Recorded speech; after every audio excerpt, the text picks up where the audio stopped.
देश का नेतृत्व वो कर सकता है जिसके इरादे मजबूत हों, देश को मौजूदा दुश्वारियों से वो उबार सकता है। जो नेता दमदार नजर आता हो, अनिश्चितता से मौजूदा माहौल से देश को वो निकाल सकता हो और फैसले लेने और उन्हें निभाने का वो मादा रखता हो। यानी कुल मिलाकर इस बार देश की जनता को एक मजबूत नेता चाहिए, लेकिन वो मजबूती कितनी हो, किस तरह की हो, ये बड़ा सवाल है। इस रिपोर्ट में हमने ढूंढने की कोशिश की। आज के दौर में एक मजबूत नेता की बात होती है। जाहिर है मजबूत नेता ही देश की तकदीर बदल सकता है, लेकिन लोगों को कितना मजबूत नेता चाहिए? सत्ता का खेल तो चलेगा, सरकारें आएंगी, जाएगी, पार्टियां बनेगी, बिगड़ेगी, मगर देश रखना चाहिए, इस देश का लोकतंत्र रखना चाहिए।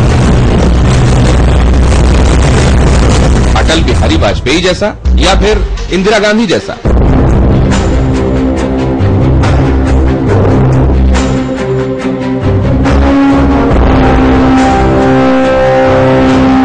इंदिरा के मजबूत इरादों से ही 1971 में पाकिस्तान को मुंह की खानी पड़ी। तत्कालीन कांग्रेस अध्यक्ष डीके बरुआ ने तो उन्हें India is Indira, Indira is India तक कह डाला। अटल बिहारी वाजपेयी ने उन्हें दुर्गा की भी उपाधि दे डाली। लेकिन इंदिरा की यही मजबूती इतनी बढ़ गई कि पार्टी में एक पत्ता भी उनकी मर्जी के बगैर हिलना बंद हो गया। ऊपर से लेकर नीचे तक सारे फैसले इंदिरा के इशारों के गुलाम होने लगे और यहाँ तक कि प्रदेशों के सीएम भी प्रधानमंत्री का दफ्तर तय करने लगा। मैं मृत्यु से नहीं डरता, अगर डरता हूं तो बदलाव से डरता हूं।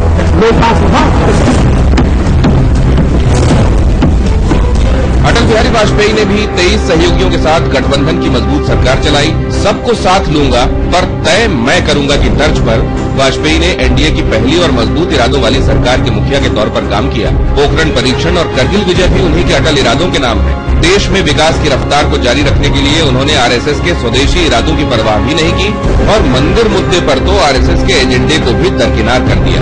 मोदी, राहुल, केजरीवाल, जयललिता, मुलायम या फिर कोई और, इसका फैसला जनता के हाथों में है। मोदी गुजरात में विकास के सहारे अपनी मजबूत छवि पेश कर रहे हैं। राहुल मजबूत और निर्णायक फैसलों को गिना रहे हैं। केजरीवाल दिल्ली में विजय पताका फहराकर अपनी मजबूती दिखा चुकने की बात कर रहे हैं। यूपी में मुलायम और तमिलनाडु में जयललिता का भी खासा जोर है, लेकिन बारी जनता की है। जनता की नजर में कौन मजबूत नेता साबित होगा, बात यही रुक जाती तो भी ठीक था। सवाल ये भी है कि मजबूत आखिर कितना मजबूत? समय के लिए ब्यूरो रिपोर्ट।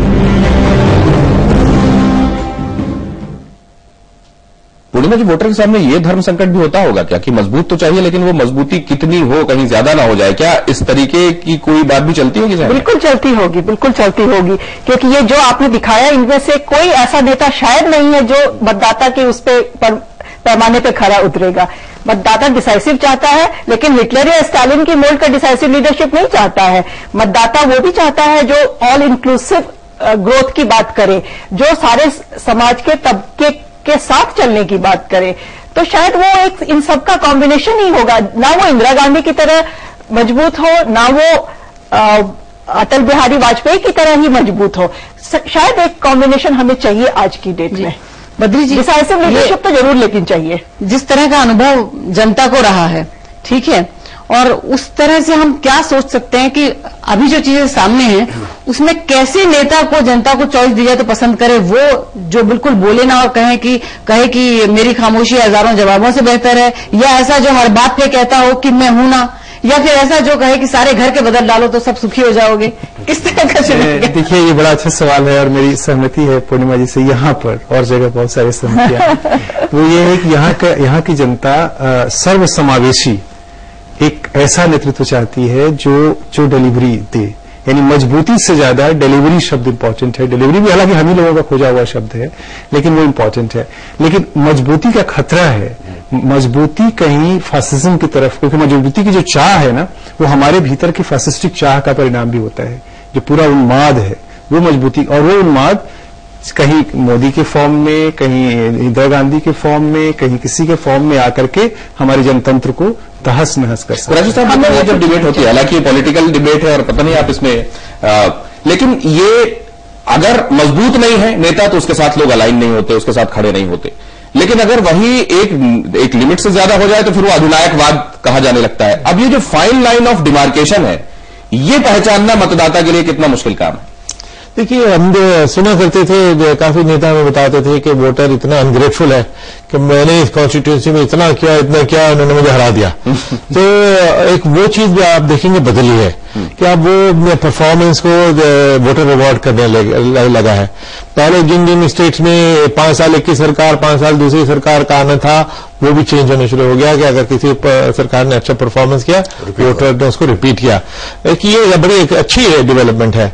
और एट द सेम टाइम जब गवर्नेंस की और इकोनॉमिक रिफॉर्म बड़ी बड़ी बातें करें, लेकिन प्याज के दाम अगर महंगे हो जाए तब भी सरकार गिर जाती है। तो इसलिए उसके इमीडिएट उसको क्या प्रभाव जिस चीज का पड़ रहा है वो सबसे इंपॉर्टेंट चीज रहती है उसके लिए। सर, यहाँ एक चीज मैं जोड़ के पूछना चाहूंगी कि अब गठबंधन सरकारों का युग है। ऐसे में कोई नेता या उस गठबंधन सरकार का मुखिया वो कितना मजबूत हो सकता है? ये आपने बिल्कुल ठीक कहा कि बहुत ज्यादा मजबूत नहीं हो सकता, क्योंकि 25-25, 30-30 पार्टी की सरकार होती है, उनके अपने अपने कंसिडरेशंस होते हैं और कुछ अपनी वोटर के लिए, कुछ गैलरी के लिए उन्होंने पोस्टर्स रखने पड़ते हैं। इस वजह से बोल्ड डिसीजन एक फेडरल गवर्नमेंट के लिए, सेंट्रल गवर्नमेंट के लिए इंक्लूसिव मुश्किल हो रहा है।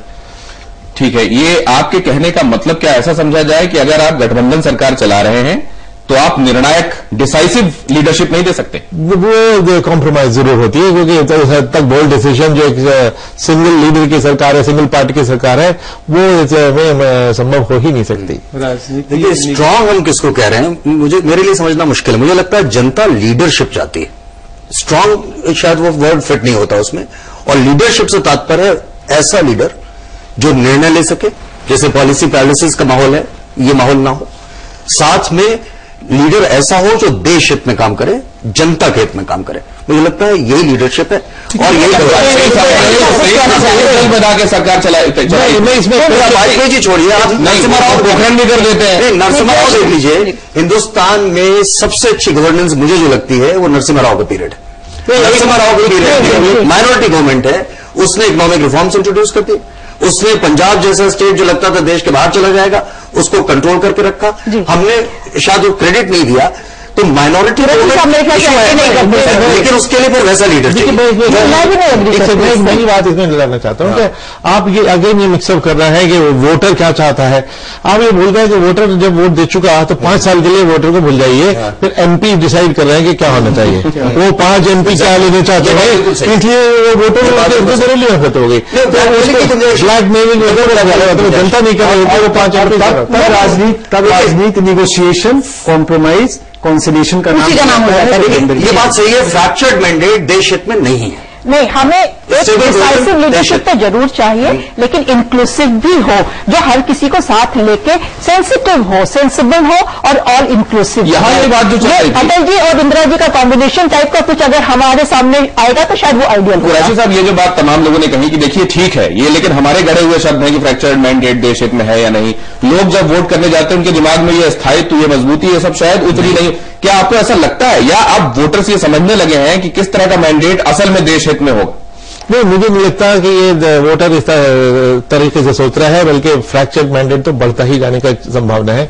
बल्कि ये देखा कि आप पहले देखेंगे कि किसी भी लीडर के लिए अपनी पार्टी के खिलाफ रिवोल्ट करना बड़ा मुश्किल काम था, लेकिन उन्होंने देखा रिवोल्ट करके अलग गुट बना लो, तो जहां पहले अपने सीट के लिए भीख मांगते थे वो फिर उल्टी गड़बड़ करने लग जाते हैं। साहब, इस पर कंसीडर में एक अच्छी बात कहते थे कि मजबूर सरकार, जो कमजोर सरकार होगी, मजबूर सरकार हमें चाहिए ताकि हम उसको हम दबा सकें। गठबंधन का जमाना तो एक सवाल आ रहा है कुरैशी साहब, मैं जरूर ये जानना चाहूंगी आपसे कि कई बार बहुत अजीब लगता है, अगर हम लोग भी आम आदमी, हम लोग भी वोटर भी हैं, हम ये सोचते हैं कि ऐसा हमारे लोकतंत्र में क्यों हो जाता है कि बड़े बड़े दल एक आदमी को, इंडिपेंडेंट को मुख्यमंत्री बना देते हैं और खुद नहीं बनना चाहते हैं। ये लोकतंत्र का कितना बड़ा मजाक है, क्योंकि तो वो कैसा मजबूत होगा, वो तो मजबूर ही होगा। सरकार तो कोई और लोग चलाएंगे, छोटा सा गुट, एक इंडिपेंडेंट, 4 लोगों का गुट। इससे ऐसी स्थिति ना हो, इसके लिए कुछ किया जा सकता है। वो ये मैंने बताया कि ये उसी का फॉलोअप है जो मैंने अभी पहले कहा कि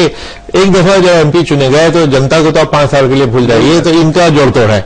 और उसमें इनका ये होता है कि आप जो भाड़ में दूसरे को दे देंगे, आपको नहीं कर देगा, इसका हल नहीं है कोई। तो इसका हल शायद आप ही आहिस्ता आहिस्ता जब लोगों को लगे कि ये इसका हल था, तो अन्ना हजारे ने प्रपोज किया था, लेकिन वो उस तरह से हुआ नहीं। एक जो चलिए अब ये देखें कि आज की इस चर्चा का निष्कर्ष क्या है। और सबसे पहले बद्री जी से शुरुआत करें। बद्री साहब, देखिए, हमारा मानना है कि आम जनता, सबका आम और हमारा भी आम, वो ये चाहती है पहले अपना भला फिर जग का भला। पूर्णिमा जी, डिसाइसिव लीडरशिप हो, मजबूत हो, लेकिन सेंसिटिव एंड ऑल इंक्लूसिव हो। जी अरविंद जी, मेरा मानना है देश और जनता गवर्नेंस चाहती है और विकास चाहती है। कुरैशी साहब, मेरा मानना है कि वोटर अपने परिवार की और अपनी खुशहाली चाहता है। वोटर आखिरकार पहले अपना सोचता है, लेकिन इसी अपने में क्या उसका देश, उसका समाज और उसकी तरक्की, तो जाहिर है फिर देश की तरक्की, ये सब जुड़े हुए हैं। और इसके जोड़ से क्या इस बार पहले जो जोड़ घटाव होता था उससे कुछ अलग गणित देखने को मिल सकता है, या वही ढर्रा दिखाई देगा? हाँ, बीच में कुछ बातें ऐसी होती हैं कि दिमाग इस तरफ चला जाता है कि पहले के मुकाबले हो सकता है इस बार चीजें बदली हुई। और ग्राउंड रियलिटी तो यही है कि उसके बाद क्या होता है वो वोटर के हाथ में नहीं रहता तय करना, और हमें इसे मान लेना चाहिए। चलिए, तो आज का निष्कर्ष, आखिरकार हम किसी निष्कर्ष पर पहुंच पाए हैं, ऐसी हमारी कोशिश, और उम्मीद है कि आपको ये पसंद आया होगा। निष्कर्ष, आम चुनाव 2014 में आज के लिए इतना ही। हमारे मेहमानों का बहुत बहुत धन्यवाद।